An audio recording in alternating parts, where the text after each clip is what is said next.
অভিনন্দন জ্ঞাপন কৰিছোঁ যে আশা কৰিছোঁ যি উদ্দেশ্যৰে মুখ্যমন্ত্ৰী ডাঙৰীয়া বিকশিত ৰাজ্যৰূপে আমি আগুৱাই লৈ যাব লাগে তাত আপোনালোকে আহি পেলাই তাক সমৰ্থন কৰা আৰু আমাক আশীৰ্বাদ দিয়ে।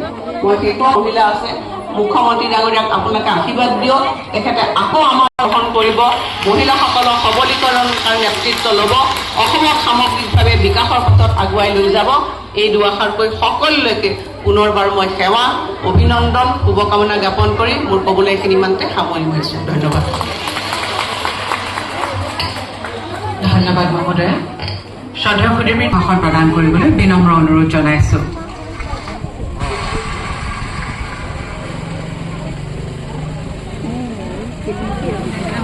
খবৰ কেনেকুৱা সকলোৰে?